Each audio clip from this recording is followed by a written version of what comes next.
Kolkata night রাইডার্সের জন্য আবারও সুখবর। কলকাতা নাইট রাইডার্সের বর্তমান প্লেয়াররা দারুণ ফর্মে রয়েছে।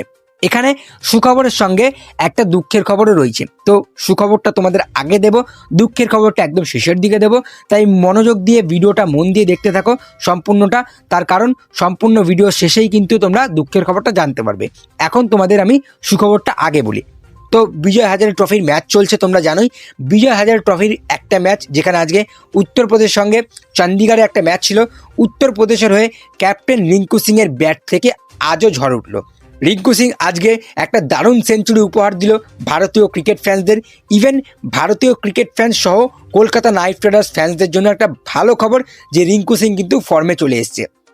এবং টি-20 স্কোয়াড ঘোষণার পর থেকে কিন্তু রিঙ্কু সিংয়ের ব্যাট কিন্তু চলছে এবং রিঙ্কু সিং স্ট্রাইক রেট বজায় রেখে ব্যাটিং করছে, যেটা কিন্তু খুবই ভালো খবর ইন্ডিয়ান ফ্যান্সদের জন্য, ইভেন কলকাতা নাইট রাইডার্স ফ্যান্সদের জন্য। যেখানে চণ্ডীগড় সেই চেষ্টা করতে বিফল হয়, 140 রানে তারা অল আউট হয়ে যায়। ইভেন উত্তরপ্রদেশের আজকে কার্তিক তিয়াগী একটা উইকেট পেয়েছে, 6 ওভারে 45 রান দিয়ে একটা উইকেট তিনি তুলে নিয়েছে, যেটা কিন্তু কলকাতা নাইট রাইডার্সের জন্য ভালো খবর। এরপরে একটা ম্যাচ হয় যেখানে মুম্বাইয়ের সাথে উত্তরাখণ্ডের একটা ম্যাচ ছিল, যেখানে মুম্বাই প্রথম ব্যাটিং করে 331 রান করে 7 উইকেট হারিয়ে, যেখানে মুম্বাইয়ের হয়ে আজকে রোহিত শর্মা কিন্তু পুরোপুরি ফ্লপ গেছে। রোহিত শর্মা আজ 0 করে আউট হয়েছে। প্রথম বলে একটা বড় শট মারতে যায় এবং টপেজ লেগে কিন্তু সেই বলটা আকাশে যায় এবং ফিল্ডার কিন্তু সেই ক্যাচটা ধরে নেয়। তো রোহিত শর্মা আজকে খুব তাড়াতাড়ি আউট হয়ে গেল। ইভেন রঘুবংশীর ব্যাট থেকে কিন্তু রান দেখা যাচ্ছে না, যেটা কিন্তু কলকাতা নাইট রাইডার্সের জন্য একটা চিন্তার বিষয়। রঘুবংশীর ব্যাটে রান নেই, আজও তিনি 20 বলে মাত্র 11 রান করে তিনি তাড়াতাড়ি আউট হয়ে যায়। বাট মুম্বাই কিন্তু 331 রান করতে পারে সারফরাজ খান এবং হার্দিক তামরের জন্য। হার্দিক তামরের ব্যাট থেকে আজকে ভালো একটা ইনিংস দেখা যায়, যার জন্য মুম্বাই 331 রানে একটা বড় স্কোরে পৌঁছাতে পারে। ইভেন উত্তরাখণ্ড যখন এই রান চেস করতে নামে, উত্তরাখণ্ড 280 রানে কিন্তু তাদের ইনিংস শেষ করে ফেলে এবং মুম্বাই কিন্তু 51 রানে জয়টা তুলে নেয়। তো মোটামুটি আজকে বিজয় হাজারে ট্রফির ম্যাচগুলো বেশ ভালোই কেটেছে। ইভেন বেঙ্গলের সাথে বড়োদের একটা ম্যাচ ছিল, যেখানে আজকে বেঙ্গল হেরে যায়। বেঙ্গল 205 রানে অল আউট হয়ে গিয়েছিল এবং যেখানে বড়োদা কিন্তু সেই রানটা অনায়াসে চেস করে নেয়। বেঙ্গলের জন্য একটা ভালো খবর এসছে যে করণলালের ব্যাট থেকে কিন্তু রান দেখা গিয়েছে। করণলাল কিন্তু 40 রান করলো আজকে 43 বলে, যেটা কিন্তু বেঙ্গলের জন্য ভালো খবর। করণলালের হিটিং স্ট্রেংথ আজকে দেখা গেল, তিনি 4টে 6 মেরেছে আজকে। রীতিমতো তিনি অ্যাটাক করে খেলছিলেন, যেটা আজকে খুব ভালো লাগছিল তার ব্যাটিং দেখতে। এবং বেঙ্গলের হয়ে বোলিং করতে নেমে আকাশদীপ কিন্তু আজকে উইকেট পেল। অবশেষে আকাশদীপ কিন্তু ইকোনমি ধরে রেখে কিন্তু একটা উইকেট তুলে নিয়েছে। 7 ওভার 5 বল করে 46 রান খেয়ে একটা উইকেট তিনি তুলে নিয়েছে। এবং মোহাম্মদ শামিও আজকে বেশ ভালো বল করেছে, 9 ওভারে 2টো মেডেন দিয়ে 42 রান খেয়ে তিনিও একটা উইকেট তুলে নিয়েছে। তো বড়োদার হয়ে বেঙ্গলকে যে অল আউট করলো, বড়োদার হয়ে আজকে কিন্তু রাজ লিম্বানি কিন্তু হিরো হয়েছে। 10 ওভারে 65 রান দিয়ে তিনি 5 উইকেট তুলে নিয়েছে, যেটা খুবই ভালো খবর বড়োদার জন্য। ইভেন আমি বলেছিলাম কলকাতা নাইট রাইডার্সকে যে রাজ লিম্বানির মতো একটা বলারকে তারা যেন মিস না করে। তাহলে এই দেখো বেঙ্গলের হয়ে রাজ লিম্বানি কীরকম পারফরমেন্স করলো, 5 উইকেট তিনি তুলে নিলেন। তো ওভারঅল আজকের ম্যাচগুলো বেশ ভালোই কেটেছে। আরও একটা ম্যাচ গেল, যেখানে দিল্লির সাথে গুজরাটের ম্যাচ ছিল আজকে, যেখানে দিল্লির হয়ে আজও বিরাট কোহলি ব্যাট থেকে আমরা রান দেখতে পাই। যেখানে 61 বলে বিরাট কোহলি 77 রান করে। ইভেন বিরাট কোহলির সঙ্গে কিন্তু ক্যাপ্টেন ঋষভ পান্তের ব্যাট থেকেও আমরা রান দেখতে পেলাম। 70 রান করলেন ঋষভ পান্ত 79 বলে। দিল্লির হয়ে প্রিন্স যাদব 8 ওভার 4 বল বল করে একটা মিডেন দিয়ে 37 রান দিয়ে 3টে উইকেট তুলে নিয়েছে। তো ওভারঅল আজকে কিন্তু দিল্লি জয়টা তুলে নিয়েছে। ইভেন গুজরাটের হয়ে কিন্তু রবি বিষ্ণই ভালো বল করেছে, 10 ওভারে 50 রান দিয়ে তিনিও 2 উইকেট তুলে নিয়েছে। কিন্তু এইখানে একটাই খারাপ খবর ছিল যে রোহিত শর্মার ব্যাট থেকে শুধুমাত্র রান দেখা যায়নি, বিরাট কোহলি ব্যাট থেকে রান দেখা গিয়েছে। ইভেন আজকে মনে হচ্ছিল বিরাট কোহলি আরও একটা সেঞ্চুরির দিকে এগোচ্ছিল, বাট আবারও সেই সেঞ্চুরি মিস হয় বিরাট কোহলির থেকে। 77 রানে তিনি আউট হয়ে গেলেন। এবং আরও একটা ম্যাচ হয় যেখানে সিকিম মাত্র 150 রানে অল আউট হয়ে গিয়েছে, যেখানে মহারাষ্ট্র হয়ে রাজবর্ধন হাঙ্গারকেকার 7 ওভার 2 বল বল করে 2টো মেডেন দিয়ে 21 রান দিয়ে 4টে উইকেট তুলে নিয়েছে।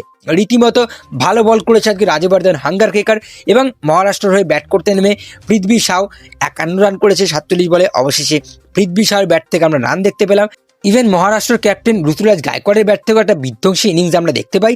তিনি মাত্র 13 বলে 38 রান কমপ্লিট করলেন, যেটা কিন্তু খুবই ভালো খবর। ইভেন আজকেও কিন্তু বিজয় হাজারের ম্যাচগুলো বেশ ভালোই কেটেছে এবং ঝাড়খণ্ডের সাথে রাজস্থানের একটা ম্যাচ হয়, যেখানে ঝাড়খণ্ডের হয়ে অবশেষে অনুকূল রয় কিন্তু ব্যাট পেল এবং অনুকূল রয় কিন্তু রীতিমতো ভালো ব্যাটিং করেছে, 43 বলে 52 রান করেছে। ইভেন কলকাতা নাইট রাইডার্সের ওই যে 4 নম্বর জায়গাটা যেখানে বলছিলাম ফাঁকা আছে, সেখানে কিন্তু অনুকূল রয়কে ট্রাই করা যেতে পারে। ইভেন দেখা গেল কলকাতা নাইট রাইডার্সের টপ অর্ডার থেকে উইকেট পড়ে যাচ্ছে, তো সেক্ষেত্রে অনুকূল রয়কে নামিয়ে দেওয়া যাবে।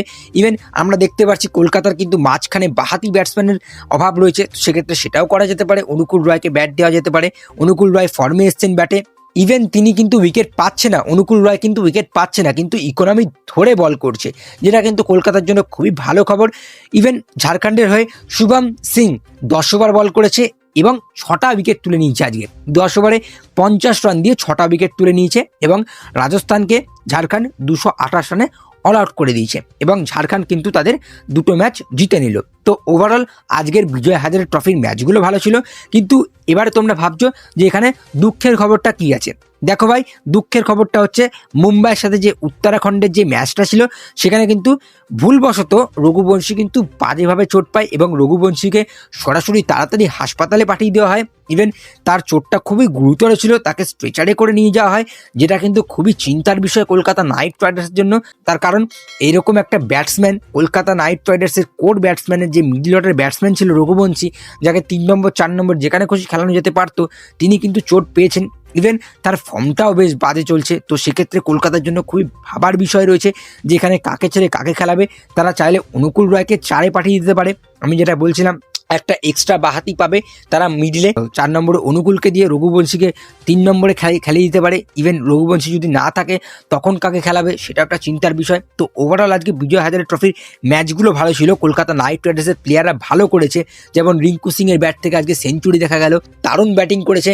ইভেন স্কোয়াড ঘোষণা হওয়ার পর থেকে তার ব্যাটে রীতিমতো আগুন ঝরছে, তিনি কিন্তু স্ট্রাইক রেট ধরে রেখে, স্ট্রাইক রেট বজায় রেখে ব্যাটিং করছে, বড় বড় শট খেলছে, যেটা কিন্তু খুবই ভালো খবর ভারতীয় দলের জন্য। ইভেন কলকাতা নাইট রাইডার্সের জন্য বেঙ্গলের হয়ে করণলাল আজকে অবশেষে রান পেল, ইভেন আকাশদীপও একটা উইকেট তুলে নিল।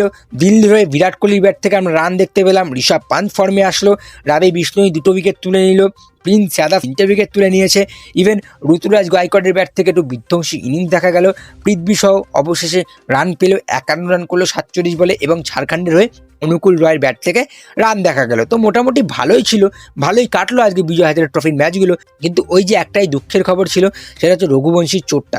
রঘুবংশী এমন একটা জায়গায় চোট পেলেন যেখানে বিজয় হাজারে ট্রফির ম্যাচগুলো তার জন্য পড়ে রয়েছে, এখনও অনেকগুলো ম্যাচ খেলে তিনি ফর্মে ফিরে আসতে পারতেন এবং কলকাতা নাইট রাইডার্সের যে 3 নম্বর 4 নম্বর জায়গাটা একটু ধরে রাখতে পারতেন, সেইটা মনে হচ্ছে এখন ছিটকে গেল রঘুবংশীর হাত থেকে। এবং চিন্তার বিষয় রয়েছে কলকাতা ফ্যান্সদের জন্য, চিন্তার বিষয় রয়েছে কলকাতা ম্যানেজমেন্টের জন্য, কত তাড়াতাড়ি তিনি সুস্থ হচ্ছেন সেটাও একটা দেখার বিষয়। তো আপাতত আজকের ভিডিওতে এতটুকুই আলোচনা ছিল, আশা করি তোমাদের ভালো লাগবে। যদি ভালো লাগে অবশ্যই লাইক করে দিও, বেশি বেশি করে শেয়ার করে দিও। আমাদের চ্যানেলে যদি নতুন হয়ে থাকে অবশ্যই চ্যানেলটিকে সাবস্ক্রাইব করে দিয়ে পাশের দেওয়া বেল আইকনটিকে অন করে দিও। তো চলো আজকের বেশি কিছু বলবো না, টাটা।